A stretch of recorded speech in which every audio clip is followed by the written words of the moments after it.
Coach back here, Kendall Hollowell, USC on SI. You guys played a lot of off-man coverage last year. Is there more of an emphasis this spring to put an emphasis on pressing and challenging receivers more at the line of scrimmage? As I'm still getting to learn the defense, we're gonna mix it up.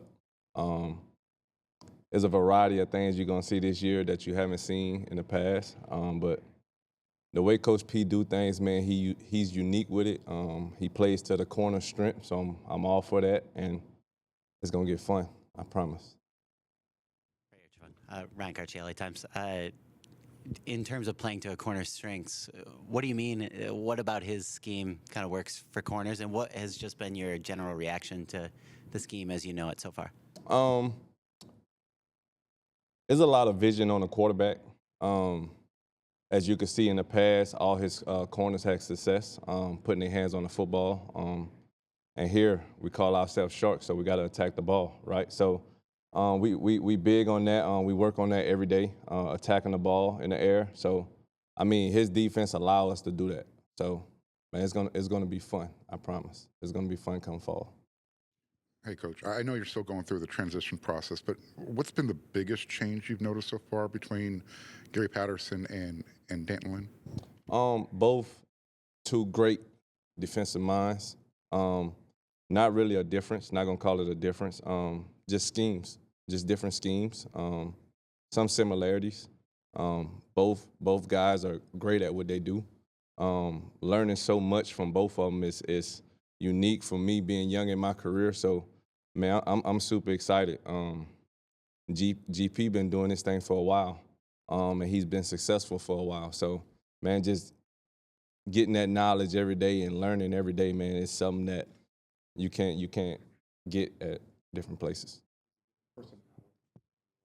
Oh yeah, for sure. I mean, they two different people, but they both unique in their own ways, right? So, I mean, those my guys, man. I love both of them, honestly. Back here again.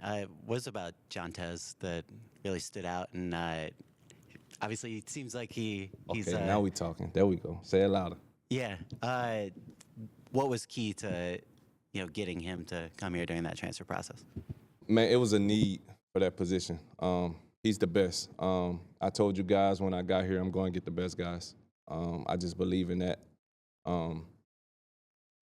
He was the best all-around player in the portal, so I had to go get him. And my goal is to take him from one of the best to the best, and that's what we're working on right now. As he go through what he's going through, and when he get through what he's getting through, we'll be all right. Coach, Rock Hill comes in with pretty big expectations for a young guy. What do you see his role being, and what does he do well? He gonna come in and he gonna work. He's gonna work. I'm not gonna hand him anything. I told him that during recruiting. I'm telling him that every day. I'm not gonna hand him anything because if I hand it to him, I can take it back, right? He's gonna earn everything he get, and when he earn it, it's his. It's his to keep. His to lose, right? That kid showed up every day with a chip on his shoulder. He's working his butt off like he was a 2-star when he really was a 5-star. So that's all I can ask for, man. The sky's the limit for that kid. It was a priority for Lincoln Riley to keep all y'all from last year on staff. That didn't happen, but you were a big priority. Can you just kind of share what ultimately led you to come back to USC for another year? One is USC, right? This place is special. I didn't know what no one meant about it being special until I stayed here for a year. Two, Lincoln Riley. One of the best to ever do it, in my opinion, right? I'm a younger coach, so I got to see his whole come up. So I wholeheartedly believe in everything he say. Three, man, I love my guys. Man, I build real relationships through our recruiting. That's how I coach, man. I coach with my heart. And I couldn't leave my guys, no matter what. So it was really a no-brainer. We ain't even got to get into it too much because everything else is irrelevant. But, man, it was a no-brainer. It was a no-brainer. Once I was asked, it was a no-brainer.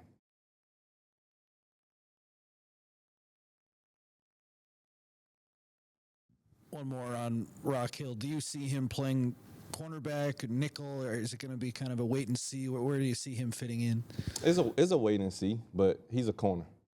He's a corner, but he's also a super tremendous athlete, right? So wherever could get him on the field the fastest, that's where he'll be. Again, he's a corner. He came here to play corner. That's the goal for him, to play corner. But wherever Rock Hill could get on the field at, that's where he's going to play at.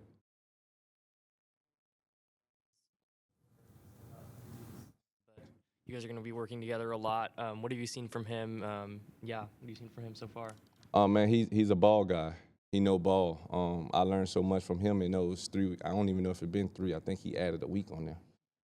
But man, me and him met.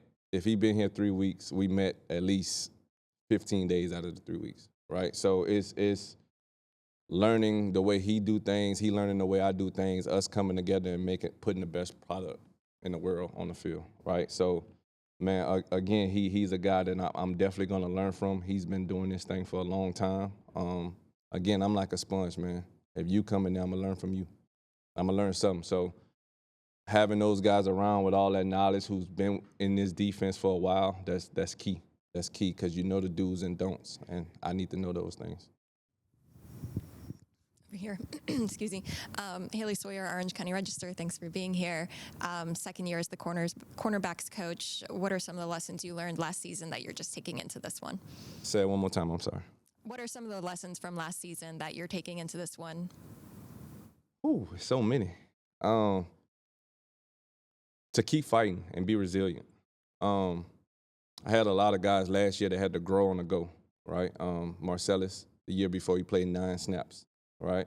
And then I get him and he played over 600, right? So DeCarlos Nicholson played, 100 snaps. Then I get him this year, he played over 500 snaps. So we was growing on the go. So it was a cool experience. I wouldn't trade that experience with anything, honestly. We had our good days. We had our days where it wasn't so bright. But overall, we stayed together, and it came out to be a success in the corner room, my opinion.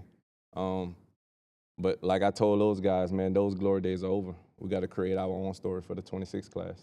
And everybody get a fresh start. Even the young guys coming in, everybody get a fresh start, and we're going to continue to work to put better product on the field each and every day. Coach, 2 guys in your room. Back to Jontez Williams and then also RJ Simmons. What made him, Jontez, the best player in the portal? Like, what do you see technique-wise and just him as a corner? And then RJ Simmons, like what that year did for him and his development at this point coming into this year? Jontez is a guy that attacked the ball, man. The kid, young man, he's not a kid.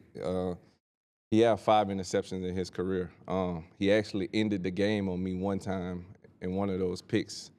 You go back and check that out. So been had my eyes on the guy, man. He's a tremendous player, but not just a player. He's a tremendous human being. When you get to know the guy loved football, right? He come from a football family. Dad played in the NFL, all that cool stuff. So he loved the game. He really does, and that stood out. Because you got some players that's good at football but don't really love football. He's good at it and he loves it. So that's a double plus. So I'm excited to coach this guy. Honestly, I can't wait to see what he do here. I know it's going to be something positive for the USC fan base. So I can't wait. And RJ, man, that kid has grown so much.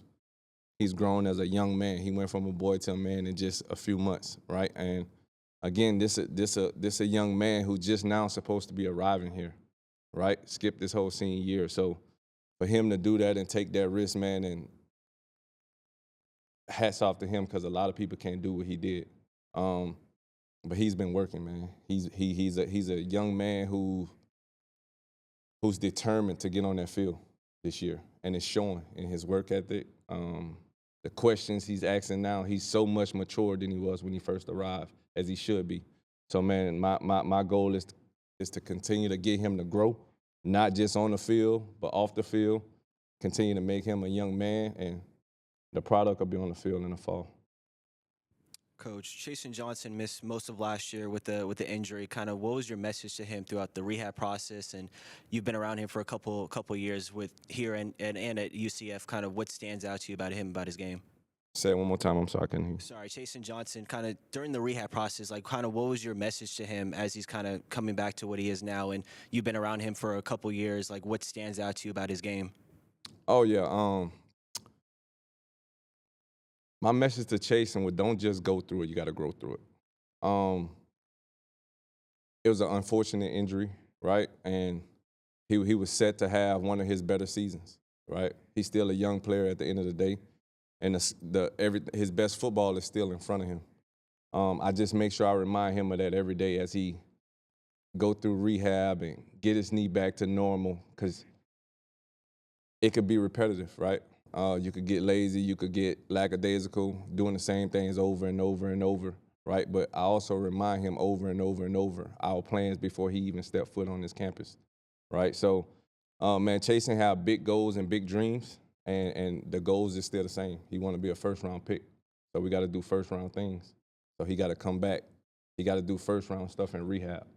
I remind him that every day, and I'm pushing him to that every day. So, man, the bar is set in his own head for him, and you don't want it any other way. As a coach, you shouldn't want it more than a player. Like, he really loves the game. Him and Jontaz in my office the most, right? They're in there more than me. When I show up in the morning to come in my own office, they're already in there watching film. So that shows me these guys really love the game. And again, the product will be on the field in the fall. It'll be on the field in the fall, man. The chips are gonna fall where they fall. I think that might be a nice segue. You're talking about how guys have to come back from adversity, from injury. Mm-hmm. Guys like Prophet Brown, what kind of role is he going to have with you this year? And then also, separately, 32 early enrollees. I know you don't have all of them on your side of the ball, but how many of those guys are starting to really show their value? All of them, honestly. All of them showing their value. They all got recruited here for a reason. And Prophet, he's a Swiss Army knife, man. He really could play any position on the defense, honestly. He's like the uncle in the locker room. He knows everything about the game, right? He knows everything about the game. He got the most experience. He's been here the longest, all that cool stuff. So, man, to have a guy like that on your team, and just the person, outside of football, the person, he's a guy that I want to be around every day. Like, it's fun to be around Prophet, and I'm sitting. He sit actually in that seat that you're sitting in. That's the crazy part. So when I'm up here coaching, he's right there. So, but he's a young man that cherish USC. He really love it. In the era to where guys leave and transfer and do all that, that young man decided to stay here and give this place everything he has. So I vowed to him to give him everything I have every single day. So, man, I cherish that dude, and man, he outside of football, that young man will be successful on and off the field. He's gonna do what he do on the field because he's a ball player. But when he's done 20 years from now, I wouldn't be surprised if Prophet the president. He's that kind of guy. I really value that guy like that. He's just a wonderful human being, and I can't say nothing bad about Prophet. Honestly, I love everything about him.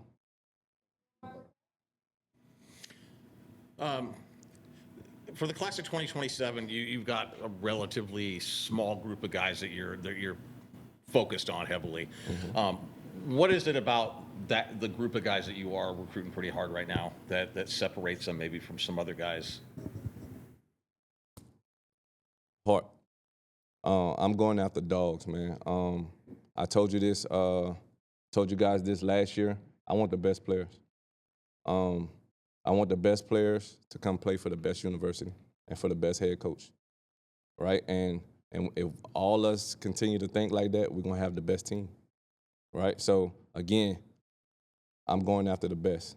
If you're the best, I'm coming, and I mean that wholeheartedly. And this state have a lot of the best guys, so I'm coming.